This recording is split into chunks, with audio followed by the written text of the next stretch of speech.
Alhamdulillahirrabbilalamin. Wassalatu wassalamu ala ashrafil anbiya'i wal mursalin wa ala alihi washabihi ajmain. Puji dan syukur marilah sama-sama kita panjatkan kepada Allah Subhanahu wa taala, yang mana pada hari yang berbahagia ini kita berjumpa kembali dalam acara pertemuan kelompok bulanan ya dengan ibu-ibu KPM di Desa Gampung Dayak Usi. Selanjutnya selawat seiring salam tak lupa pula kita alamatkan kepada junjungan alam Nabi besar Muhammad SAW yang telah memberikan filsafah dan tuntunan hidup bagi kita semua. Ibu-ibu KPM penerima PKH yang saya hormati, izinkanlah pada kesempatan ini saya mendiskusikan ataupun memberikan sedikit arahan ataupun bimbingan kepada ibu-ibu tentang mengenai modul kami tentang PKPU ya, di mana modul ini adalah tentang pengelolaan keuangan dan usaha. Selanjutnya pada kesempatan ini saya ingin menjelaskan kepada ibu-ibu KPM tentang bagaimana kita mengelola keuangan dan bagaimana kita memulai yang namanya usaha. Langsung kita mulai yang pertama dengan judul ini ada sedikit yang menarik bagi kita, yaitu gali lubang tutup lubang. Artinya di sini kita jangan menghutang di sini, kita membayar hutang yang di tempat lain.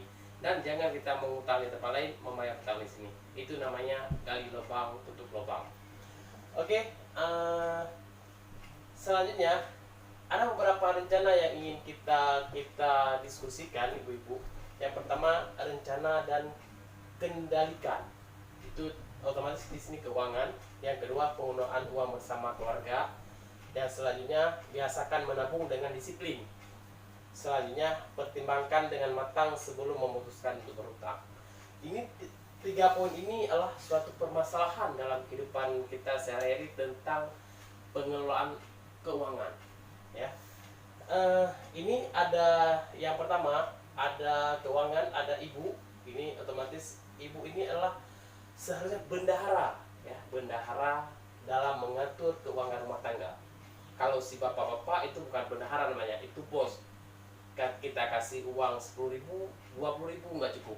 Tapi kalau si ibu ini bendahara, dia lebih tahu mana yang prioritas dan mana yang bukan prioritas. Oke ibu, selanjutnya si ibu juga tahu ya berapa biaya yang diberikan kepada anak-anaknya. Misalnya anak SD, berapa yang diberikan keuangan. Si ibu tahu. Selanjutnya apa kebutuhan sehari-hari si anak dan kebutuhan dapur dalam keluarga, si ibu juga lebih tahu. Makanya dalam konsep ini kita mengatakan bahwa si ibu adalah pengelola keuangan dalam keluarga ataupun bendahara dalam keluarga. Nah, dalam hal penerimaan bansos PKH, kenapa semua penerimaan bansos PKH itu namanya ibu, tidak namanya bapak? Karena kenapa? Pemerintah lebih tahu bagaimana sistem pengelolaan seorang ibu dengan sistem pengelolaan seorang ayah. Walaupun bantuan ini diberikan hanya untuk keluarga, tetapi ibulah yang menjadi inti pengelolaan keuangan di sini. Oke ibu, selanjutnya ibu juga tahu bagaimana menyisihkan sedikit uang dari penghasilan keluarga, dari bansos. Ibu lebih tahu. Oke, sampai di sini ada yang ingin ditanyakan bu? Ada bu? Ya. Tidak. Oke. Kalau tidak ada, kita lanjutkan. Yang pertama di sini adalah kita harus tahu bagaimana sistem sebelum meminjam uang. Selanjutnya, bagaimana tempat meminjam uang, dan yang terakhir, bagaimana kita bisa menabung. Nah, dalam hal ini kita sebelum dalam usaha, otomatis kita tidak punya uang, tidak punya modal, kita harus meminjam. Ya, sebelum meminjam kita harus melihat apa ada keuntungan untuk kita ataupun ada keuntungan pihak yang meminjam. Misalnya di sini ada yang namanya bank keliling. Ya, itu kalau misalnya ibu-ibu meminjam itu ibu harus pikirkan harus pikirkan dengan matang. Nanti jangan-jangan kita yang melarat. Saya di sini tidak menyebutkan nama banknya ya, kode etik ibu, tetapi saya menyebutkan adalah bank keliling. Apa aja itu namanya, terserah. Pokoknya adalah kalau bahasa kerennya rentenir ya. Itu ibu-ibu harus lebih hati-hati dalam meminjam uang. Selanjutnya ada 4 poin atau yang harus kita diskusikan ibu-ibu. Yang pertama, untuk apa kita meminjam uang? Ya, untuk apa kita meminjam uang? Yang di sini ataupun untuk apa kita berhutang? Yang pertama, sebaik-baiknya hanya untuk memenuhi kebutuhan bukan keinginan ataupun untuk kegiatan produktif. Seperti yang saya katakan tadi, ibu-ibu lebih tahu bagaimana cara mengatur keuangan keluarga. Dalam hal ini, ibu-ibu dia tahu apa itu keinginan, apa itu kebutuhan. Ya, apa itu keinginan, apa itu kebutuhan. Kalau kebutuhan, misalnya biaya dapur, listrik, anak ke sekolah, susu, itu disebut dengan kebutuhan. Tapi kalau keinginan, misalnya ibu beli cincin, itu keinginan. Beli jam, keinginan. Beli apalagi kereta, itu keinginan. Ya, tapi kita harus tahu ini mana keinginan, mana kebutuhan. Oke ibu, ya dalam hal ini ibu bisa memilah-milah. Ya. Selanjutnya, apakah cara yang dilakukan sebelum berhutang? Semua di sini adalah pasti ada yang berhutang. Saya juga pernah berhutang, ibu-ibu juga pernah berhutang. Namun dalam hal ini kita diskusikan bagaimana sistem berhutang yang baik. Dan bagaimana sebelum berhutang itu harus kita lihat dulu ya, apakah merugikan buat kita ataupun buat yang lainnya. Oke, jika ada, gunakan tabungan atau aset terlebih dahulu ya.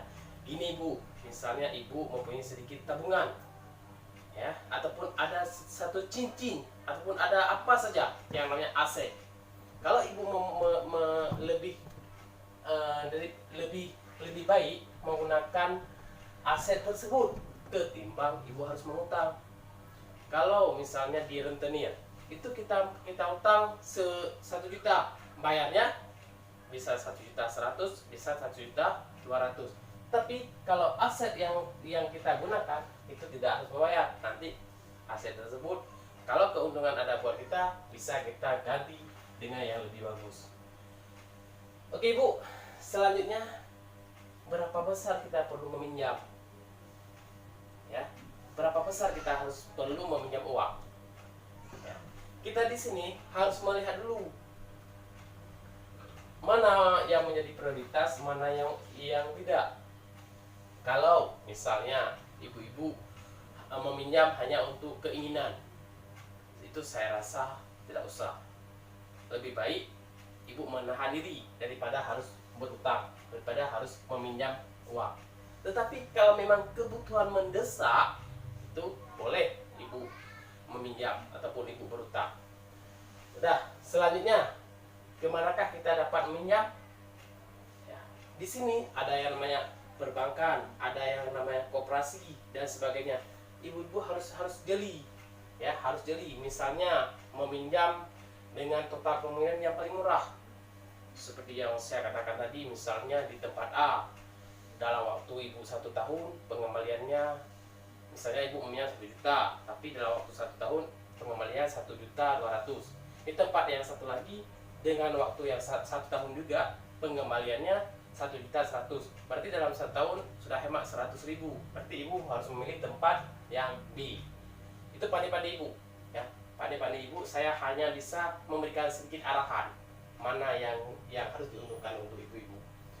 Oke ibu-ibu, sejauh ini ada yang perlu ditanyakan? Ada ibu? Ada ibu? Oke, kalau tidak kita lanjutkan ibu. Kalau tidak, kita harus melihat tempat meminjam uang. Ya, tempat meminjam uang. Yang pertama ada ada sumber uang. Sumber uang itu bagaimana, Bu? Ya. Ada proses cepat dan mudah, tidak perlu jaminan. Ada batas maksimal pinjaman, bunga total pengembalian, dan periode. Ya, ini pada sudah saya jelaskan tadi. Misalnya ada cepat dan mudah. Ya, itu bisa kita minjam, dan kita waktu pengembaliannya tidak begitu menjadi beban untuk kita. Oke, Bu, seperti yang saya katakan tadi, ini ada sumbernya, ada saudara ataupun kerabat. Ya, ini misalnya ada saudara kita yang sedikit lebih keuangan, bisa kita meminta peminjam. Nah, selanjutnya seperti yang saya katakan tadi, ini sudah ada rentenir. Ini rentenir ataupun bank keliling.